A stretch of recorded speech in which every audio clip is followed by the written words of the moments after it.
Assalamualaikum warahmatullahi wabarakatuh. Perkenalkan, nama saya Piria Alfitri. Saya dari peserta KKN Daring, Kecamatan Mendo Barat, Posko 4, Institut Agama Islam Negeri Syekh Abdul Rahman Sidik, Bangka Belitung.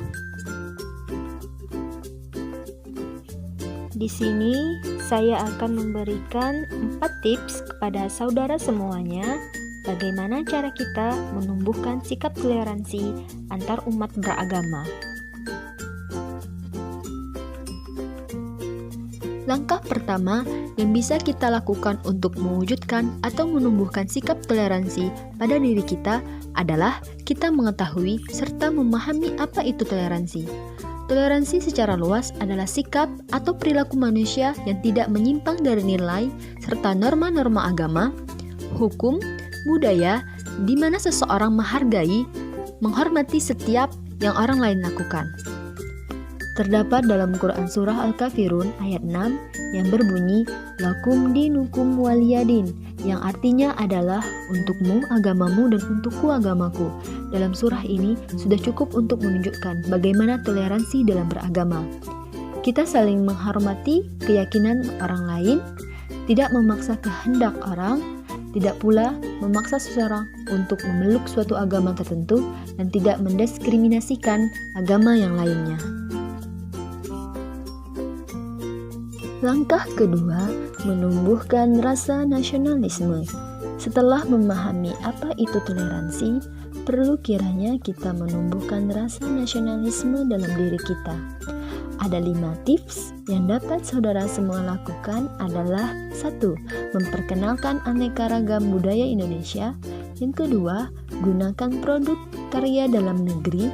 Yang ketiga, memperkenalkan sejarah Indonesia. Yang keempat, menghargai perbedaan. Yang kelima, memperkenalkan permainan tradisional. Langkah ketiga, bijak dalam bermedia. Bijak dalam bermedia pun perlu, tidak mudah menyerap segala informasi dan isu-isu yang beredar sebelum mencari tahu kebenarannya. Apalagi berita hoax masih marak terjadi dan beredar di mana-mana. Terkadang ada saja berita atau isu-isu yang mengandung ujaran kebencian, menyulut amarah masyarakat, serta memojokkan, menuduh kelompok atau oknum tertentu. Hal pertama yang kita lakukan ketika mendapat berita adalah mencari tahu apakah berita itu benar. Jika tidak atau belum pasti benar, maka jangan disebarkan. Jika benar, langkah selanjutnya adalah memastikan apakah berita tersebut bermanfaat. Jika tidak, maka jangan disebarkan. Bila berita itu bermanfaat, maka barulah kita menyebarkan berita tersebut. Yang terakhir, menjalin silaturahmi antar umat beragama. Perlulah kiranya kita untuk saling menjaga silaturahmi antar umat beragama supaya tidak saling curiga.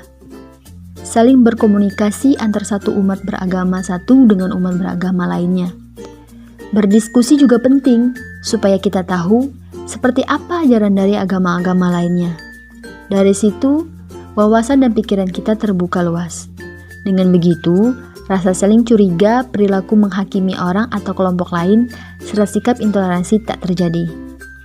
Masih banyak hal baik lainnya yang bisa dilakukan untuk menumbuhkan sikap toleransi. Menumbuhkan sikap toleransi sangatlah diperlukan oleh umat beragama. Jika tidak, maka yang terjadi adalah timbulnya perpecahan dan permusuhan. Jangan sampai karena adanya perbedaan, kita menjadi terpecah belah. Karena pada hakikatnya, kita adalah negara yang tak hanya memiliki banyak sekali keragaman agama, namun juga budaya, bahasa, suku, dan ras. Itulah tips dari saya, semoga bermanfaat kepada saudara semuanya. Terima kasih. Wassalamualaikum warahmatullahi wabarakatuh.